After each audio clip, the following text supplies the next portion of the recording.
Desiderius Erasmus was born in Rotterdam in 1466, which at that time was part of the Holy Roman Empire, and today is part of the Netherlands.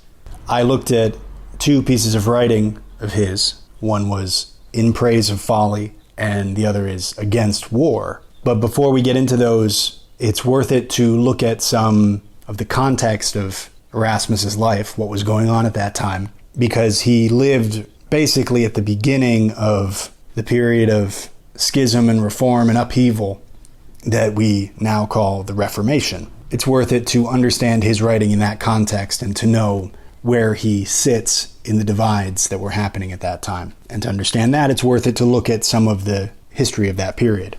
In 1517, Martin Luther put the 95 Theses on the door of the church in Wittenberg, a city that is now in Germany. He actually sent it as a letter to the archbishop, but then he would have nailed it to the door of the church, the All Saints Church in Wittenberg, and presumably some of the other churches. He apparently sent his letter to the archbishop, interestingly, on October 31st, 1517, and some people commemorate that as Reformation Day. I had noticed that, and it's interesting that it's the same day as Halloween. I don't think there's any connection there. I don't think they were celebrating Halloween at that time. It's just an interesting coincidence.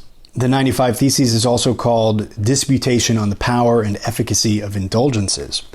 And the significance of it was that it was basically publicly calling out the corruption of the church and of the clergy. And it's generally taken as the starting point of the Protestant Reformation and the beginning of what is now called Protestantism. And the Reformation is, of course, very complex, very interesting, very significant topic. And I'm here just going to hit some high points, not to explain the Reformation, but to put Erasmus's writing in context, as I said. So some of these dates are going to seem sort of disconnected, but these are some of the big things that happened. So in 1521, the church summoned the Diet of Worms. They called an assembly, and they summoned Martin Luther, and they called on him to recant what he had said in the previous 4 years, and he refused, and so they excommunicated him. They might have done better with a diet of hamburgers than a diet of worms, but that's what they went with. Not very persuasive. In 1524, Erasmus published a discourse on free will, in which he argued that humans did have free will. And in 1525, Martin Luther answered that by publishing a treatise called The Bondage of the Will. And Erasmus and Martin Luther had a kind of tense relationship. Martin Luther obviously was full on against the establishment. Well, we'll look at a minute about how he wasn't completely against it, but he was more against it than Erasmus was. Erasmus was sympathetic to his opposition to the church, and Erasmus favored reform in the church, and he criticized the church in a light way, but he wouldn't openly oppose it the way that Martin Luther did. And so Martin Luther initially was a fan and a friend of Erasmus, and he called on him to join his movement, and Erasmus declined. And then Martin Luther didn't like Erasmus so much anymore. And there's some writing from Erasmus about why he didn't join Martin Luther's movement. He wanted to be in favor of a more depoliticized scholarship rather than really taking a side in this forming conflict, this rift. He might have in a certain way viewed himself as being on both sides, though he was at least a little suspicious of the way that what we now call revolutionary movement can get out of control. He was a little bit wary of that. He wrote in 1524 to Philip Melanchthon, who was working with Martin Luther. Erasmus wrote, quote, "I know nothing of your church. At the very least, it contains people who will, I fear, overturn the whole system and drive the princes into using force to restrain good men and bad alike. The gospel, the word of God, faith, Christ, and Holy Spirit, these words are always on their lips. Look at their lives and they speak quite another language." End quote. So he was worried that the revolution could turn into something bad. "I fear they could overturn the whole system and drive the princes into using force to restrain good men and bad alike." And elsewhere he wrote that he was concerned about throwing out all of this theological tradition, and also the idea that the only proper scriptural interpretation was with Wittenberg. It was in this new movement. Whatever they said had to be the correct interpretation. But anyway, also in 1524 and 1525, So we just saw how Erasmus and Luther were going back and forth about free will. Erasmus wrote something in defense of free will and arguing that people have it, and then Luther said that they don't. And at the same time, during those 2 years, there was also an event called the German Peasants' War. And it's generally called a war, though it really just seems like it was an uprising that was completely crushed. And I don't know about this topic in detail, but from what I can see, it seems that it was a general opposition by the peasants to their position in serfdom. They're having a lot of heavy labor obligations, high taxes, rent, tithes, dues that they have to pay to their feudal lords, general poverty, there being high food prices. They wanted more influence in the political decision-making. They wanted to be able to participate in the local government, to elect their leaders, to end the rule by the feudal lords that was often pretty arbitrary. So it was a general rebellion against the feudal system, which is probably totally legitimate. We now look back on feudalism and say, yeah, that's not the best way to organize a society. And within this, they used a fair amount of what we would now call Protestant rhetoric.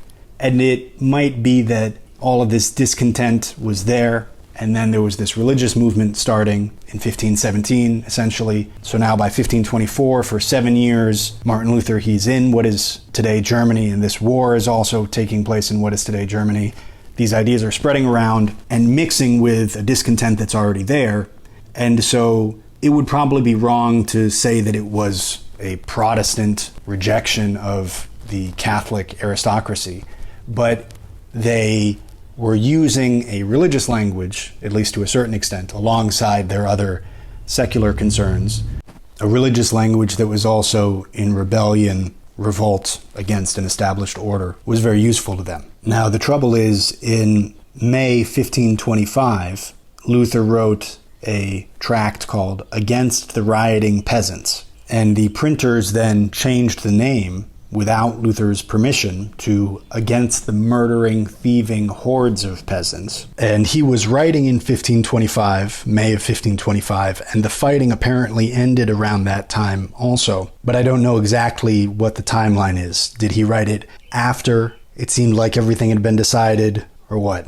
But he took a pretty strong position against this rebellion and siding with the aristocracy.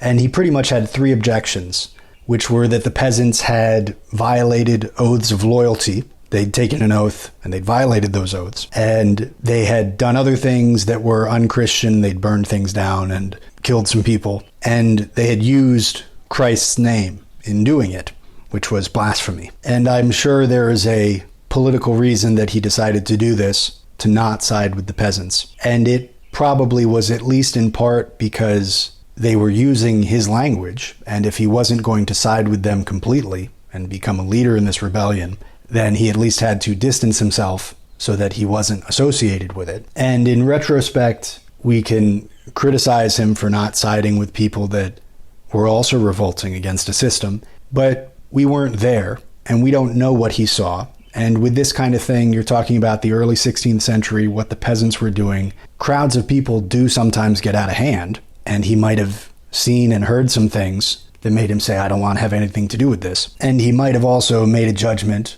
that I can maybe get some of these lords on my side in my larger rebellion, and that would be better for what I'm trying to do. That if he's already trying to reform the church, it would be biting off more than he could chew to try to also reform the economic system at the same time. And everything might have turned out sort of similar if he had instead sided with the peasants, but the fact of the matter is that today Protestantism is a huge force in the world, and Martin Luther and the decisions that he made very early on are certainly part of the origin of it. So I think it's worth it to note that Martin Luther threw this German peasants' revolt under the bus, but we can suspend our judgment on whether that was good or not, because we don't know what the peasants were doing. We don't know the situation, how he saw it, what kind of decision he was trying to make. But the reason why it does matter is that the rebellion basically resulted in a massacre of the peasants. They had no command structure, no artillery, no cavalry.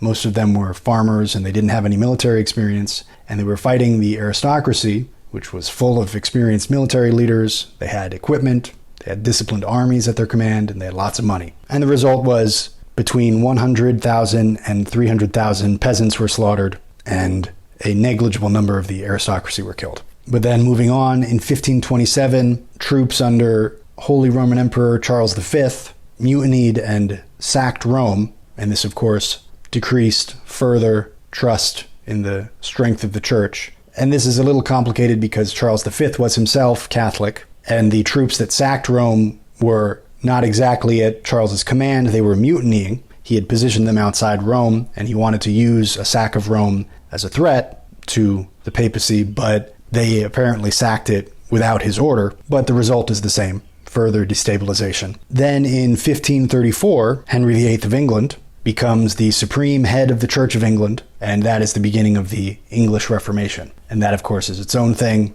that we'll have some time, hopefully, to talk about in some future episode, but I'm not going to get into now. Then 2 years after that, in 1536, Erasmus died at the age of 69 of dysentery in Basel, which is today in Switzerland. And at that time, it was part of the Old Swiss Confederacy, which was a predecessor to what is today Switzerland. And in the same year, 1536, John Calvin publishes the Institutes of the Christian Religion, which is starting to give shape to the Reformed theology, to the Protestant theology. So that's how Calvin and Luther fit together in a very simple way, is that Luther set this match early on, and Calvin a little bit later was fleshing out some of the details, though of course Luther did a lot of that too, and Luther was still active at the time. So those are some of the initial events, but there would be many wars thereafter. There was the Schmalkaldic War around 1546 and 1547 between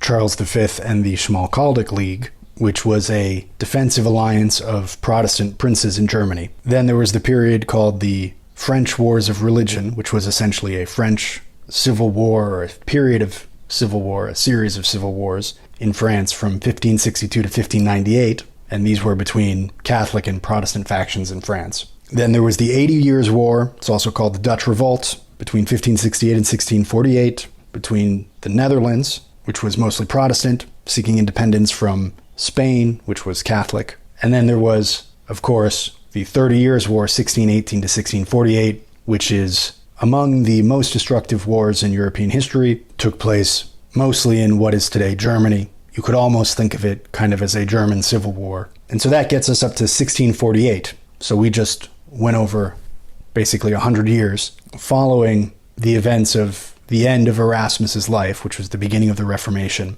And these big wars had, to varying degrees, a character of being about this Protestant-Catholic divide. The theological and political lines of which were being drawn during the time when Erasmus was writing. So now we're going to rewind back to the beginning of the 16th century, to In Praise of Folly, which Erasmus wrote in Latin in 1511. So this is still 6 years before the publication of the 95 Theses. And Erasmus wrote this from the perspective of folly, as if folly is a goddess who is in charge of all foolishness, and she's defending herself and explaining all the good things that she provides to the world by spreading folly. And this is, of course, kind of a satire, but it's got a lot in it, a lot of interesting commentary in it on society in general, people in general, but also on some of what was going on at that time. But so now we can get into some passages.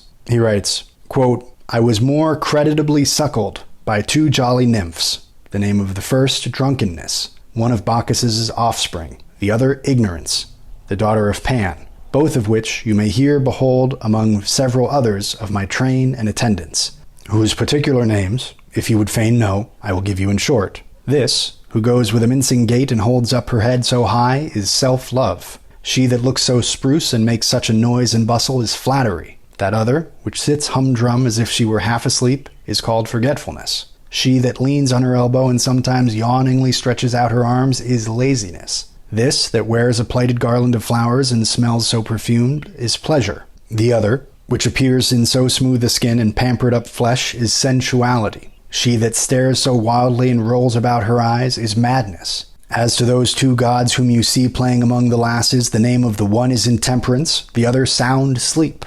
By the help and service of this retinue I bring all things under the verge of my power, bring it over the greatest kings and potentates. End quote. So remember, this is Folly talking, and she says that she was suckled by drunkenness and ignorance, and in her retinue, her helpers, who follow her around, are self-love, flattery, forgetfulness, laziness, pleasure, sensuality, and madness. These are sort of the 7 dwarves of folly, though they're characterized as also being, I guess, young women. They're women who follow her around. And that's a pretty good list of the components or sources of folly. Self-love, flattery, forgetfulness, laziness, pleasure, sensuality, and madness. Pleasure and sensuality kind of go together, but otherwise it's pretty good.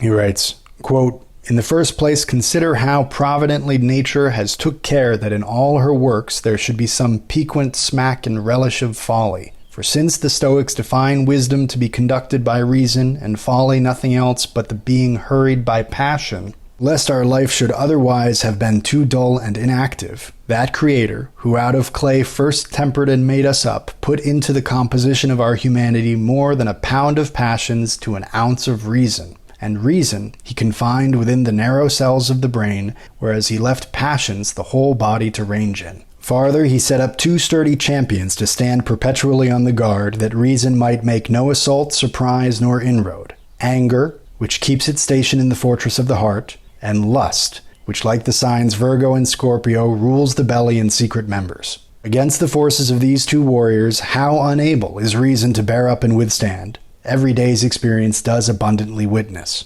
While let reason be never so importunate in urging and reinforcing her admonitions to virtue, yet the passions bear all before them, and by the least offer of curb or restraint grow but more imperious, till reason itself, for quietness' sake, is forced to desist from all further remonstrance." End quote. So he's laying out this problem that we have our reason and we have the passions, and Stoic philosophers would say that you have to have your reason overpower your passions, and that's what a wise man is. And here, Erasmus, or Folly, is saying that the Creator gave us a pound of passion to an ounce of reason, and so it's really a hopeless fight. Of course, he's saying this half-jokingly. It's a satire. And here's another example. We see this a lot of, again, we have this Dutch Catholic theologian and philosopher who is amid a spreading dispute, standing by the church largely. He criticizes the church, but he still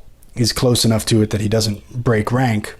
But he's making all kinds of invocations to gods, and he talks about Homer, and this whole thing is written from the perspective of a imagined God, that from the perspective of a very conservative Muslim, not even a very conservative Muslim, a mainline Muslim who basically takes the Quran as it is and tries to live accordingly. A theologian like that, you would be very hard-pressed to find them making reference in their writing to, I don't know, Zoroastrian gods. Gods that sort of coexisted culturally with Islam in history, though there aren't many examples of that. The way that Greek and Roman culture existed side by side with Christian culture for thousands of years.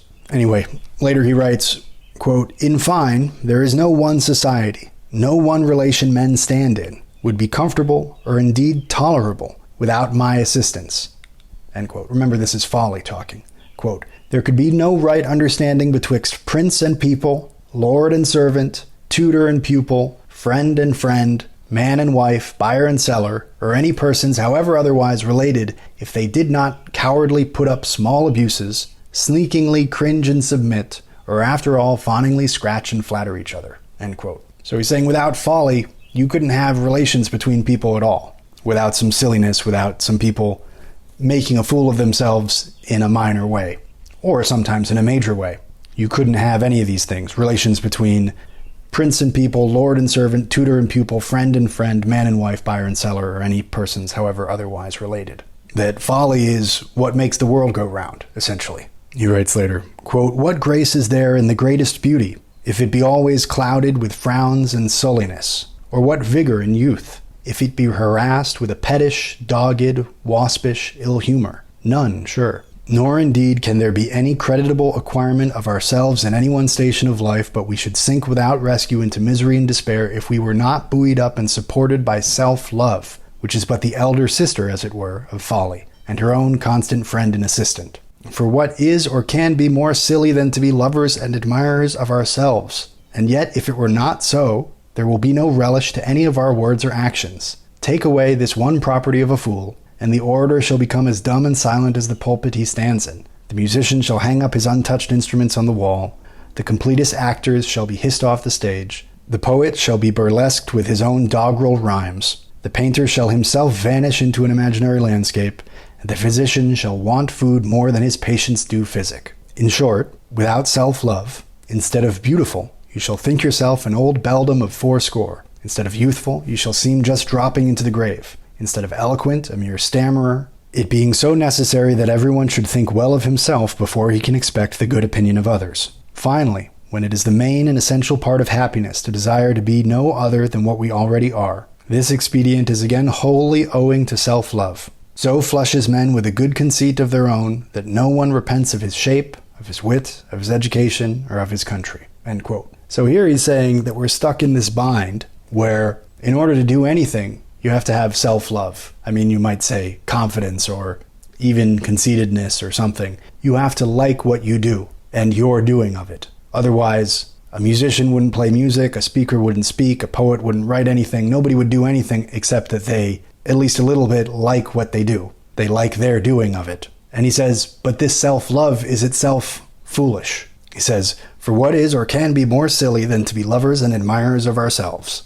Later he writes, quote, "The whole proceedings of the world are nothing but one continued scene of folly, all the actors being equally fools and madmen." End quote. He says, quote, "It is folly that in several dress governs cities, appoints magistrates, and supports judicatures, and, in short, makes the whole course of man's life a mere children's play, and worse than pushpin diversion. The invention of all arts and sciences are likewise owing to the same cause. For what sedentary, thoughtful men would have beat their brains in the search of new and unheard of mysteries, if not egged on by the bubbling hopes of credit and reputation? They think a little glittering flash of vainglory is a sufficient reward for all their sweat and toil and tedious drudgery, while they that are supposedly more foolish reap advantage of the other's labors." End quote. So he's saying that all government, that's folly anyway. Folly governs cities, appoints magistrates, and supports judicatures. But then he also says all of the arts and sciences are born out of folly anyway,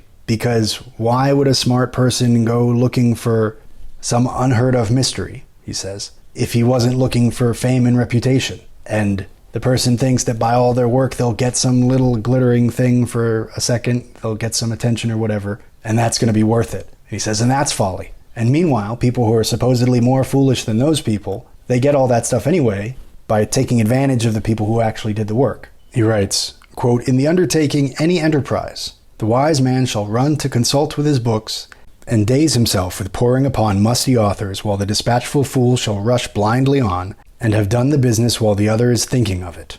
For the two greatest lets and impediments to the issue of any performance are modesty, which casts a mist before men's eyes, and fear, which makes them shrink back and recede from any proposal. Both these are banished and cashiered by folly, and in their stead such a habit of foolhardiness introduced as mightily contributes to the success of all enterprises." End quote. So there he's arguing for foolishness even in doing a project, in trying to do something, because wise men will consult their books and pore over it and think about it and wonder about it, and the fool will just go for it.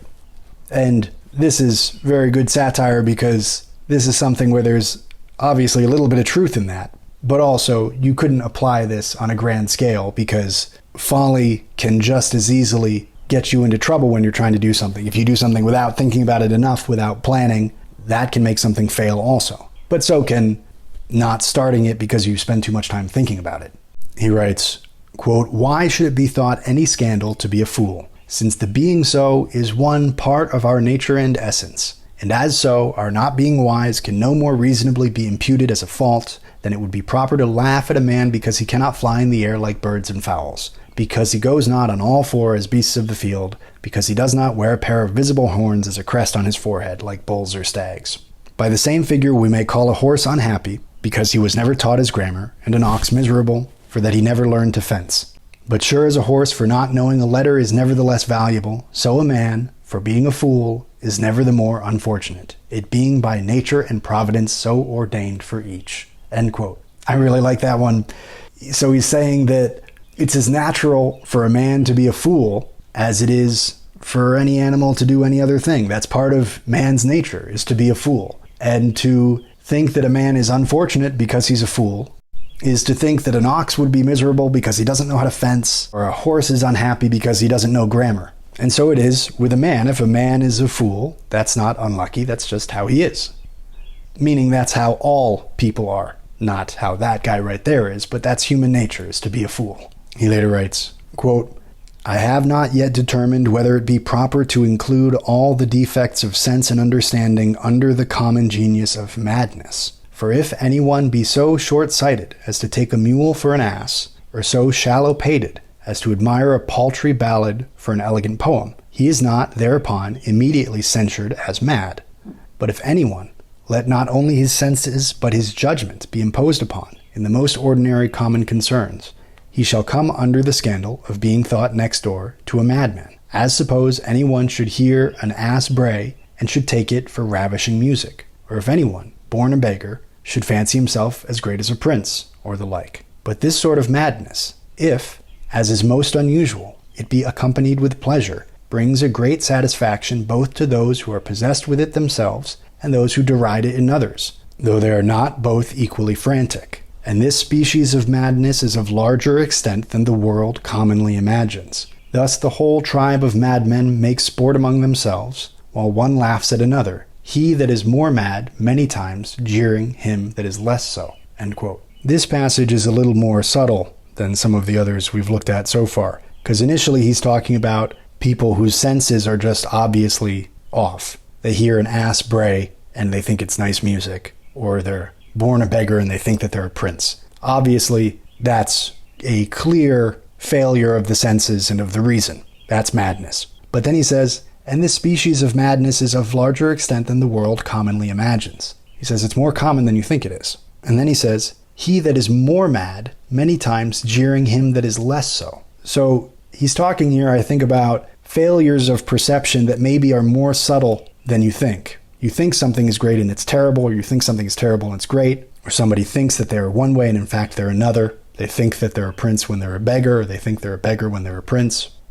He's saying these kinds of mix-ups are more common than we think. So there he's talking about something more subtle than the obvious derangement of a person. And he says, he that is more mad many times jeering him that is less so. So sometimes when it looks like someone is even jeering somebody about a topic like this, about a misconception, in fact the person doing the jeering is the one whose perception is off.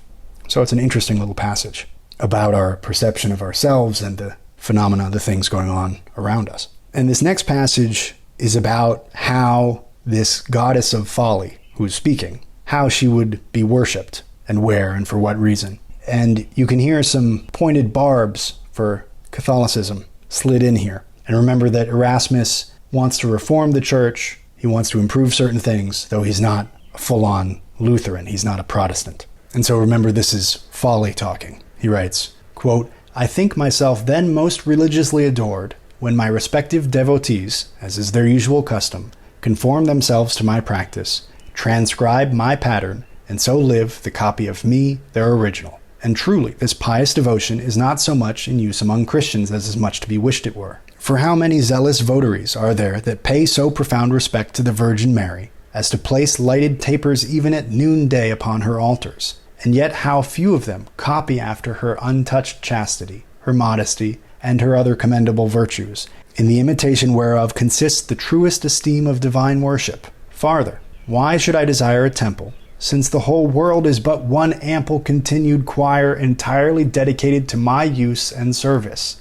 Nor do I want worshippers at any place where the earth wants not inhabitants. And as to the manner of my worship, I am not yet so irrecoverably foolish as to be prayed to by proxy, and to have my honor intermediately bestowed upon senseless images and pictures, which quite subvert the true end of religion, while the unwary supplicants seldom distinguish betwixt the things themselves and the objects they represent. The same respect in the meanwhile is paid to me in a more legitimate manner, for to me there are as many statues erected as there are moving fabrics of mortality, every person, even against his own will, carrying the image of me, i.e. the signal of folly, enstamped on his countenance, I have not therefore the least tempting inducement to envy the more seeming state and splendor of the other gods who are worshipped at set times and places." End quote. So there's a lot going on in that one. First, Folly says, well, the way that I would want people to worship me is how all gods want, is I want them to imitate me. And then he says, Christians aren't very good at this. Christians will go and light a candle for Mary during the daytime even. But how many of them try to really imitate her? So there's a little criticism there.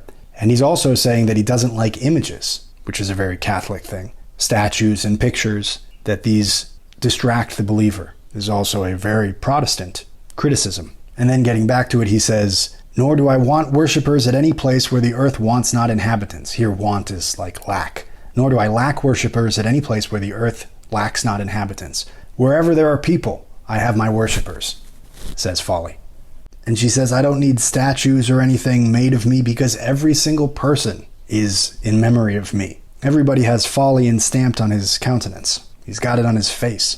Later he writes, quote, "It is indeed almost incredible to relate what mirth, what sport, what diversion the groveling inhabitants here on earth give to the above-seated gods in heaven. For these exalted deities spend their fasting sober hours in listening to those petitions that are offered up, and in succoring such as they are appealed to by for redress. When they are a little entered at a glass of nectar, they then throw off all serious concerns and go and place themselves on the ascent of some promontory in heaven, and from thence survey the little molehill of earth. And trust me, there cannot be a more delightsome prospect than to view such a theatre so stuffed and crammed with swarms of fools. One falls desperately in love, and the more he is slighted, the more does his spaniel-like passion increase. Another is wedded to wealth rather than to a wife. A third pimps for his own spouse, and is content to be a cuckold so he may wear his horn's gilt. A fourth is haunted with a jealousy of his visiting neighbors. Another sobs and roars and plays the child for the death of a friend or relation. And lest his own tears should not rise high enough to express the torrent of his grief, he hires other mourners to accompany the corpse to the grave, and sing its requiem in sighs and lamentations. Another hypocritically weeps at the funeral of one whose death at heart he rejoices for. Here a gluttonous cormorant, whatever he can scrape up, thrusts all into his guts to pacify the cryings of a hungry stomach. There a lazy wretch sits yawning and stretching and thinks nothing so desirable as sleep and idleness. Some are extremely industrious in other men's business, and sottishly neglectful of their own. Some think themselves rich because their credit is great, though they can never pay till they break and compound for their debts. One is so covetous that he lives poor to die rich. One for a little uncertain gain will venture to cross the roughest seas and expose his life for the purchase of a livelihood. Another will depend on the plunders of war rather than on the honest gains of peace. Some will close with and humor such warm old blades as have a good estate, and no children of their own to bestow it upon. Others practice the same art of wheedling upon good old women, that have hoarded and coffered up more bags than they know how to dispose of. Both of these sly flatteries make fine sport for the gods, when they are beat at their own weapons, and, as oft happens, are gulled by those very persons they intended to make a prey of." End quote. So that's a long list of the types of folly that the gods sitting up on Olympus like to watch going on down on earth, and they have fun watching it all. And that list could very easily be 10 times as long as it is. Erasmus just took a little sampling of things that he could think of, but those were some pretty good ones. Later he writes, quote, "Of the same gang are those scribbling fops who think to eternalize their memory by setting up for authors, among which, though they are all some way indebted to me, yet are those, especially so, who spoil paper in blotting it with mere trifles and impertinences. For as to those graver drudgers to the press, that write learnedly, beyond the reach of an ordinary reader, who durst submit their labors to the review of the most severe critic, these are not so liable to be envied for their honor, as to be pitied for their sweat and slavery." End quote. So he's talking about two different kinds of writers. One kind just writes whatever they think about, whatever comes to mind, and the other one tries to write more carefully and learnedly. And he says the second group is to be more pitied than the first group. He keeps going, quote, "They make additions, alterations, blot out, write anew, amend, interline, turn it upside down, and yet can never please their fickle judgment, but that they shall dislike the next hour what they penned the former. And all this to purchase the airy commendations of a few understanding readers, which at most is but a poor reward for all their fastings, watchings, confinements, and brain-breaking tortures of invention. Add to this the impairing of their health, the weakening of their constitution, their contracting sore eyes, or perhaps turning stark blind, their poverty, their envy, their debarment from all pleasures, their hastening on old age, their untimely death, and what other inconveniences of a like or worse nature can be thought upon. And yet the recompense for all this severe penance is at best no more than a mouthful or two of frothy praise. These, as they are more laborious, so are they less happy than those other hackney scribblers, which I first mentioned, who never stand much to consider, but write what comes next at a venture, knowing that the more silly their composures are, the more they will be bought up by the greater number of readers, who are fools and blockheads. And if they hap to be condemned by some few judicious persons, it is an easy matter by clamor to drown their censure, and to silence them by urging the more numerous commendations of others." End quote. So he's, I think, a little bit making fun of himself there, though he maybe also has a little bit of a chip on his shoulder about some other writers who might have been more popular at the time and just wrote whatever silly thing came into their head and could drive away criticism by the roar of the crowd. That's a passage that you could just take out wholesale and put it in any criticism of writing today and it would still apply. Though, of course, what's fun about this piece in general is that all the foolishness that existed in the past, it's still around today, and it's just sort of a permanent fixture of human life, apparently. But it's interesting that that applies to the passage about writing also. Then he lets the philosophers have it. Quote, "Next to these come the philosophers in their long beards and short cloaks, who esteem themselves the only favorites of wisdom, and look upon the rest of mankind as the dirt and rubbish of the creation. Yet these men's happiness is only a frantic craziness of brain. They build castles in the air, and infinite words in a vacuum.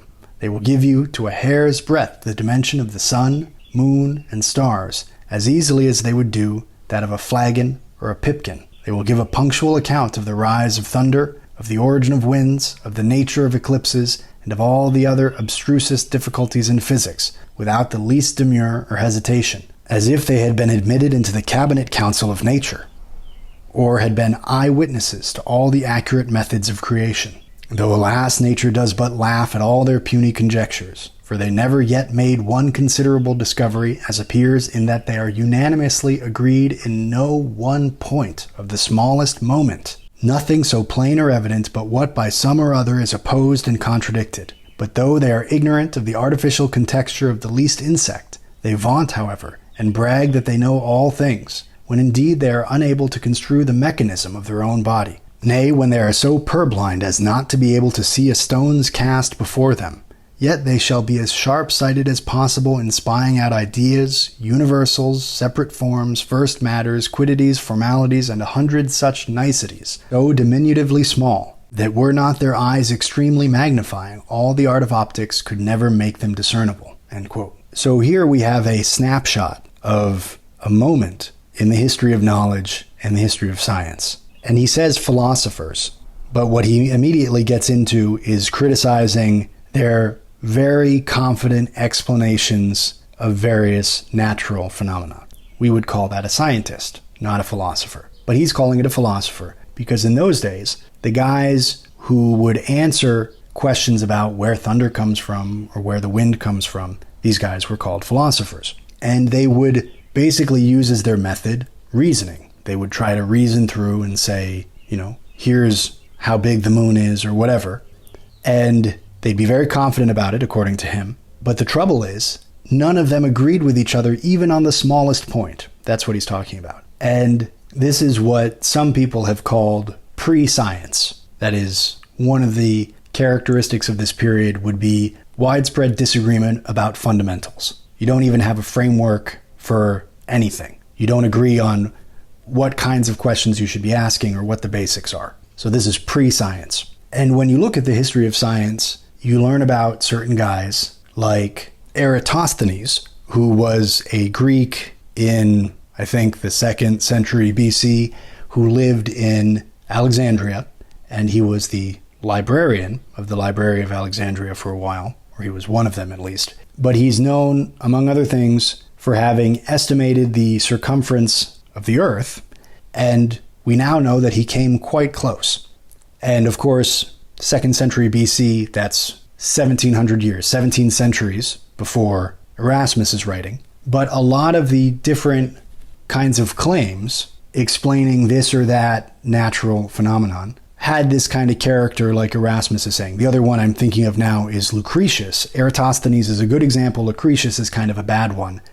He's interesting for a lot of reasons, but in his book, the one he's best known for, it's like The Nature of the Universe or On the Nature of Things, he makes all kinds of claims like this. He explains why this is that way and whatever, and he has no way to back any of it up because they haven't developed the modern scientific method of making hypothesis and testing it through experimentation, and that would still be a ways off from Erasmus's time before it became really widespread. That's, I think, generally thought of as a Galileo type of thing. But Eratosthenes was one of these guys who had this explanation about the circumference of the Earth, and he came pretty close. But he was by no means the only one, and there were probably plenty of people who during his lifetime and afterwards said, no, Eratosthenes is way off because he's not considering whatever, and other people estimated at different sizes. Some thought the Earth was much smaller, some thought it was much bigger, and there was no way of knowing that Eratosthenes came pretty close until we developed the modern scientific method. So this criticism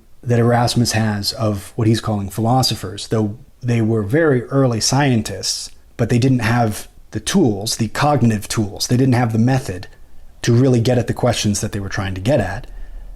And we've talked about this on this podcast a lot, but it's an important thing, is the limits and extent of reason. These are philosophers who are just trying to use reason to explain something like thunder, which reason can maybe get you started, but it's not going to finish the job. It's not going to give you a conclusive explanation. But what's interesting also about this criticism is that this is the position that much of political science and economics is in today, that people make confident, decisive statements. They answer complicated questions about minute things with great certainty in, for example, newspaper columns or on the television, and they make a lot of money doing it, but they can't agree with each other on even the most fundamental things. So we are, I think, in a pre-science stage in what we still call political science and economics, and other fields as well, sociology, psychology. You have confident statements paired with widespread disagreement over fundamentals. Folly continues, quote, I suppose you mistrust I speak all this by way of jeer and irony, and well I may, since among divines themselves there are some so ingenious as to despise these captious and frivolous impertinences. They look upon it as a kind of profane sacrilege, and a little less than blasphemous impiety, to determine of such niceties in religion as ought rather to be the subject of a humble and uncontradicting faith than of a scrupulous and inquisitive reason.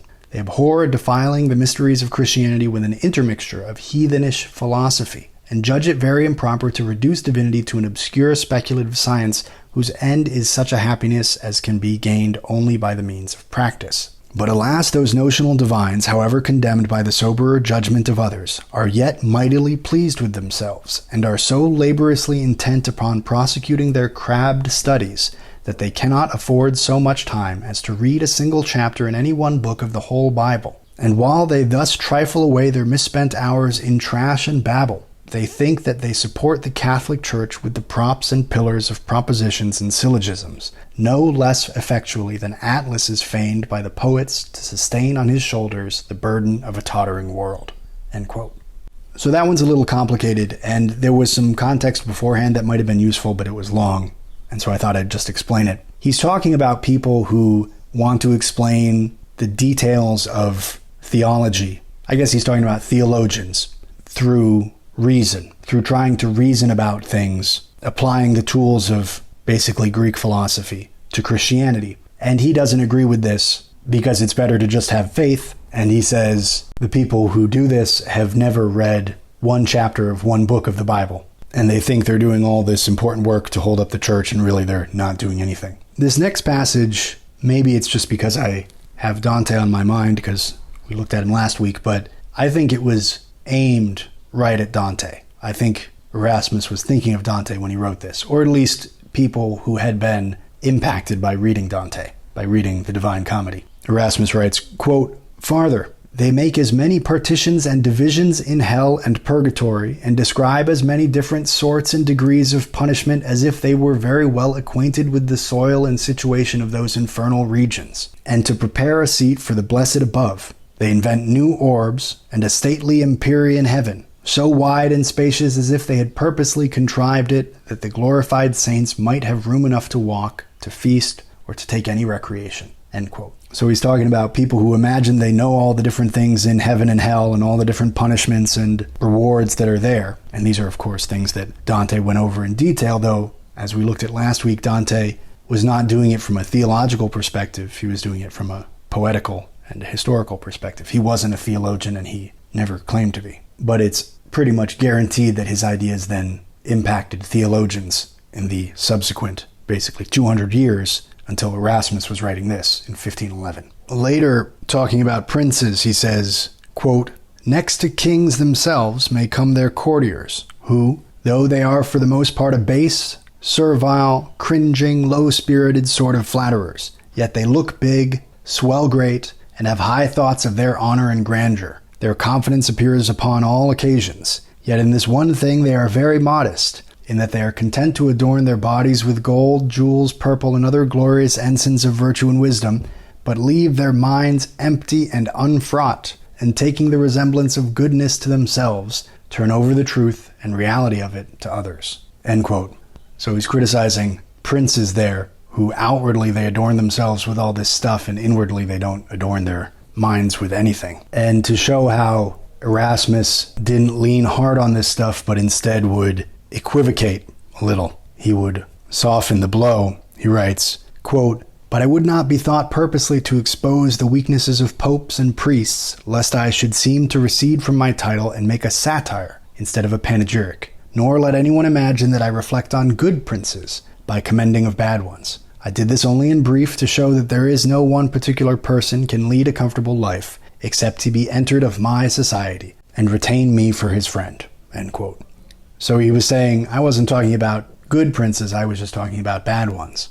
And I was just using popes and priests as an example. So maybe even though at the time people would have known what he meant, and maybe even knew whom he meant, he still walks it back a little. And toward the end he writes, quote, "I perceive now that for a concluding treat you expect a formal epilogue and the summing up of all in a brief recitation. But I will assure you, you are grossly mistaken if you suppose that after such a hodgepodge medley of speech I should be able to recollect anything I have delivered." End quote. So that is in Praise of Folly. And now we'll look at Against War, which they don't know the exact publication date for, but they've narrowed it to between 1513 and 1515, and the best guess is that it was written in the winter of 1514 and 1515. So this is now a few years after In Praise of Folly, but still a couple years before the publication of the 95 Theses in 1517, and of course, right before the beginning of a century not only of terrible war, but inter-Christian war. Precisely the kind of war that Erasmus would have opposed the most, though he opposes war in general, and explicitly also opposes war with the Turks, who were the main foe at that time of Christendom. And though he gives some nice moral arguments against war, he doesn't give any practical advice for what to do in the face of an opponent like the Turks, who in the early 16th century are expanding and who are threatening your own order. He sort of says to be Christian to them, which, if it means to not wage war, it probably means to be eventually subjugated by them. And this treatise is also sort of tragic in a way, because not only does it precede a century of Protestant and Catholic fighting, every subsequent century thereafter seems to somehow get worse. So in the up to the middle of the 17th century, you have the 30 Years' War, which we talked about. And then in the 18th century, of course, there's all kinds of wars, but there's also the 7 Years' War, which is arguably the first global war. It includes fighting in India, as well as the French and Indian War in the United States, well, in the colonies in North America. And then in the 19th century, you have the Napoleonic Wars, and the 20th century goes without saying, and we're barely into the 21st century. Hopefully we won't have a nuclear war in the 21st century, but we've got another 77 years to go. Erasmus apparently wrote this at about the same time when Machiavelli was writing The Prince, which is an interesting coincidence. And I don't remember if I mentioned both of these were written in Latin, both in Praise of Folly and Against War were originally written in Latin. And he opens with a phrase that he didn't write. It was originally written by a Greek poet named Pindar in the 6th century BC, but he's the one who made it famous. Erasmus writes, quote, "It is both an elegant proverb, and among all others by the writings of many excellent authors full often and solemnly used. Dulce bellum inexpertis." That is to say, war is sweet to them that know it not. End quote. Then he writes, quote, "If there be anything in the world that should be taken in hand with fear and doubting, yea, that ought by all manner of means to be fled, to be withstood with prayer, and to be clean avoided, verily it is war. Than which nothing is either more wicked, or more wretched, or that more farther destroyeth, or that never hand cleaveth sorer to, or doth more hurt, or is more horrible, and briefly to speak, nothing worse become a man, I will not say a Christian man, than war. And yet it is a wonder to speak of, how nowadays in every place how lightly, and how for every trifling matter it is taken in hand, how outrageously and barbarously it is jested and done, not only of heathen people but also of Christian men, not only of secular men but also of priests and bishops, not only of young men and of them that have no experience but also of old men and of those that so often have had experience, not only of the common and movable vulgar people, but most specially of the princes, whose duty had been, by wisdom and reason, to set in a good order and to pacify the light and hasty movings of the foolish multitude." End quote. So he says war is terrible and dumb, but also it's not only heathens and secular men and young men, but Christians and priests and bishops and even men of experience, these secondary groups who I guess he thinks should know better, also turn to war for every trifling matter. And in his day, he might have also been talking about princes starting a little local war, literally over an insult. And while we don't have that today, pretty much, we don't have leaders starting a war over an insult, there are plenty of commentators who are ready to go to war, rather ready to send other people to war over very little. Erasmus writes, quote, "Nature hath endued men with knowledge of liberal sciences and a fervent desire of knowledge, which thing as it doth most specifically withdraw man's wit from all beastly wildness, so hath it a special grace to get and knit together love and friendship. For I dare boldly say that neither affinity nor yet kindred doth bind the minds of men together with straighter and surer bands of amity than doth the fellowship of them that be learned in good letters and honest studies." End quote. So he's saying that learning and knowledge binds people together, gets them closer, even more than getting along well or being family. That neither affinity nor yet kindred doth bind the minds of men together. Talking of nature, he writes, quote, "Finally she hath endowed man with a spark of a godly mind, so that though he see no reward, yet of his own courage he delighteth to do every man good. For unto God it is most proper and natural by his benefit to do everybody good. Else what meaneth it, that we rejoice and conceive in our minds no little pleasure when we perceive that any creature is by our means preserved?" End quote. He's pointing out how people naturally like to help each other. People can't help but feel better when they know that they've helped somebody else. In fact, this is something that can reliably make you feel better under almost any circumstance. He writes, quote, "What is most grievous of all, this mischievous pestilence cannot keep herself within her bounds. But after it is begun in some one corner, it doth not only, as a contagious disease, spread abroad and infect the countries near adjoining it, but also it draweth into that common tumult and troublous business the countries that be very far off, either for need, or by reason of affinity, or else by occasion of some league made. Yea, and moreover, one war springeth of another. Of a dissembled war there cometh war indeed, and of a very small, a right great war hath risen." End quote.